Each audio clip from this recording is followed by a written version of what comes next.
ಮಧ್ಯಾಹ್ನದ ವೇಳೆ ನಮ್ಮ ಖಾನಾಪುರ ತಾಲೂಕಿನಲ್ಲಿ ಗೋಂಜಿ ಹೋಬಳಿ ಕೊಂಗ್ಳ ಗ್ರಾಮದಲ್ಲಿ ಒಂದು ಘಟನೆ ನಮ್ಮ ಗಮನಕ್ಕೆ ಬಂತು.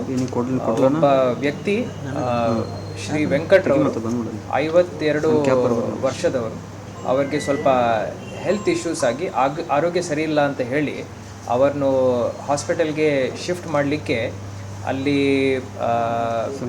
ಜನರು ಆ ಗ್ರಾಮದ ನಿವಾಸಿಗಳು ಒಂದು ಕುರ್ಚಿನೂ ಪಲ್ಲಕ್ಕಿ ರೂಪದಲ್ಲಿ ಕನ್ವರ್ಟ್ ಮಾಡಿಕೊಂಡು ಅವರ ಭುಜದ ಮೇಲೆ ಎತ್ಕೊಂಡು ಬಂದಿದ್ದಾರೆ. ಆ ದೃಶ್ಯಗಳನ್ನು ನಾವು ನೋಡಿದ್ದೀವಿ.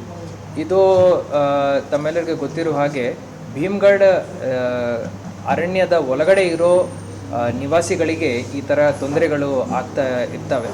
ಹಿಂದಿನ ವರ್ಷವೂ ಒಂದೆರಡು ಗ್ರಾಮಗಳಲ್ಲಿ ಈ ಥರ ಸುದ್ದಿಗಳು ನಮ್ಮ ಗಮನಕ್ಕೆ ಬಂದಿದ್ದಾವೆ. ಸರ್ಕಾರ ಮಟ್ಟದಿಂದ ನಾವು ಅಲ್ಲಿ ಕಾಡು ಒಳಗಡೆ ವ್ಯವಸ್ಥೆ ಮಾಡಲಿಕ್ಕೆ ಆಗ್ತಾ ಇಲ್ಲ ಅಂದರೆ ಅವರನ್ನು ನಾವು ಪುನರ್ವಸತಿ ಸೌಲಭ್ಯಗಳನ್ನು ಕಲ್ಪಿಸೋದಕ್ಕೆ ಕ್ರಮವನ್ನು ವಹಿಸ್ತಾ ಇದ್ದೀವಿ.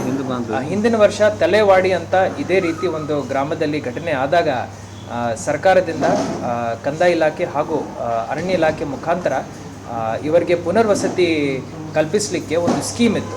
ಆ ಸ್ಕೀಮ್ ಅಡಿಯಲ್ಲಿ ಸರಿಸುಮಾರು 30 ಕುಟುಂಬಗಳಿಗೆ ಒಟ್ಟು ಸೇರಿ 140 ಜನರನ್ನು ಆ ಕಾಡು ಒಳಗಡೆಯಿಂದ ನಾವು ಹೊರಗಡೆಗೆ ತಗೊಂಡು ಬರಲಿಕ್ಕೆ ಸಾಧ್ಯವಾಗಿದೆ.